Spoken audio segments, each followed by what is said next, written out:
ദേശൻ്റെ അവിടെ ഉത്സവം തുടങ്ങിയിട്ടുണ്ട് കേട്ടോ, വൃശ്ചികോത്സവം. അപ്പോൾ അവിടെ നമ്മൾ 2-3 ദിവസം കൊണ്ട് പോകണമെന്ന് പറഞ്ഞുകൊണ്ടിരിക്കണം. അപ്പോൾ പോകാൻ പറ്റിയില്ലായിരുന്നു. അപ്പോൾ പിള്ളേർ ഇന്നലെ രാത്രിയിലൊക്കെ പോയി.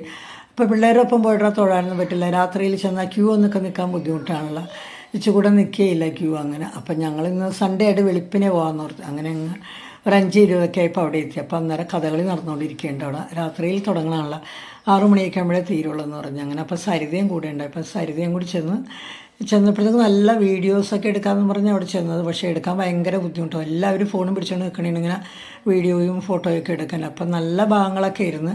പിന്നെ കഥയൊന്നും പറയാൻ എനിക്ക് ശരിക്കും അറിഞ്ഞോട്ടെ. നമ്മൾ കഥകളി ആദ്യമായിട്ട് കാണണേണ് ഞാൻ. നല്ല ഭാഗങ്ങളൊക്കെയാണ്. അറിയാവുന്നവർക്ക് കഥയൊക്കെ പറയാൻ പറ്റും, എനിക്ക് അറിഞ്ഞൂടാ. അപ്പോൾ ഇതൊക്കെ കണ്ടു കഴിഞ്ഞാൽ 6 മണിയായപ്പോഴത്തേക്കും തിരശ്ശീല വീണ് കളിയൊക്കെ കഴിഞ്ഞ അപ്പോൾ ഈ കഥകളി കഴിഞ്ഞിട്ടാണ് നടയൊക്കെ തുറന്നത് കേട്ടോ. നട തുറന്ന് ഞങ്ങൾ തൊഴുത്ത് പുറത്തിറങ്ങിയപ്പോൾ മണി 6:30 ആവാറായി. അങ്ങനെ തിരിച്ച് ഞങ്ങൾ ഓട്ടോയിൽ തന്നെ ഇങ്ങോട്ട് വന്നു. അങ്ങോട്ട് ഓട്ടോയിലാണ് പോയത്. അപ്പോൾ അമ്പലത്തിൻ്റെ ഫ്രണ്ടിൽ നിന്ന് തന്നെ ഓട്ടോയൊക്കെ കിട്ടി. അങ്ങനെ വീട്ടിലെത്തിയപ്പോൾ 7 മണിയായി.